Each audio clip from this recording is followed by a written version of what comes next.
श्री राधे कृष्ण। ओम नमो भगवते वासुदेवाय नमः। कथा 6। राजा परीक्षित की जन्म कथा। महाभारत का युद्ध समाप्त हो चुका था। धर्म की जीत और अधर्म का नाश हुआ। रणभूमि में दुर्योधन अधमरी हालत में पड़े हुए थे, किंतु उन्हें मृत्यु भी नहीं आ रही।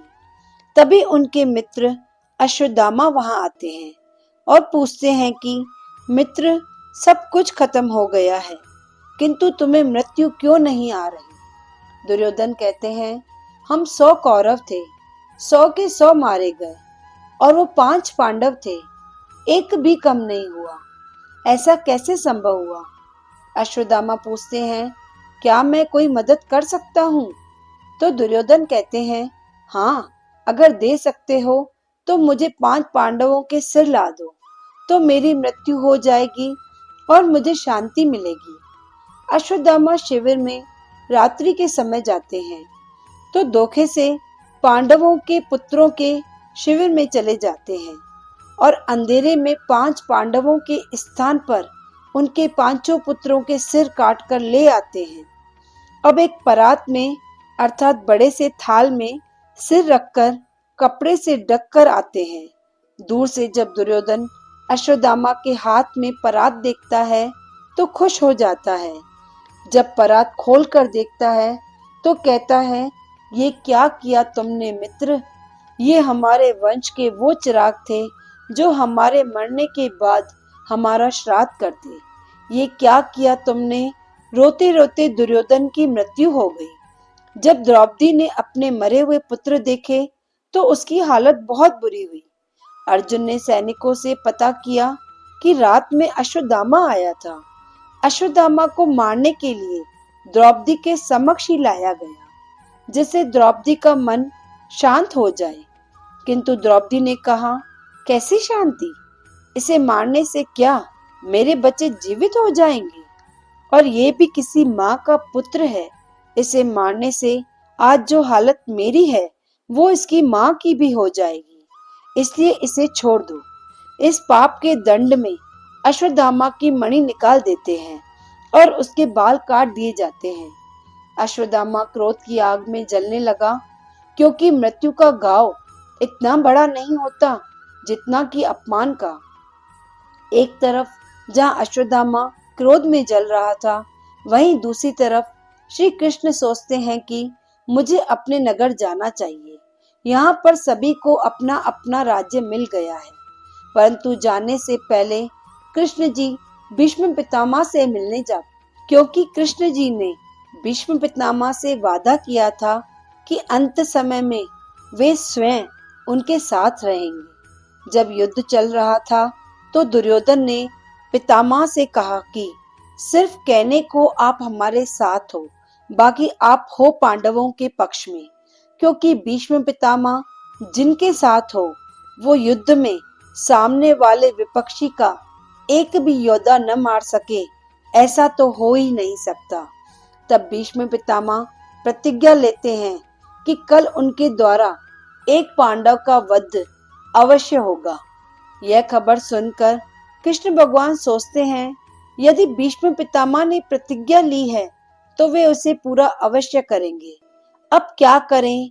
यही सोच भगवान अपने साथ द्रौपदी को लेकर पितामह के शिविर में जाते हैं, जहाँ भीष्म पितामह अपनी आंखें बंद कर आंखों पर हाथ रखकर लेटे हुए हैं।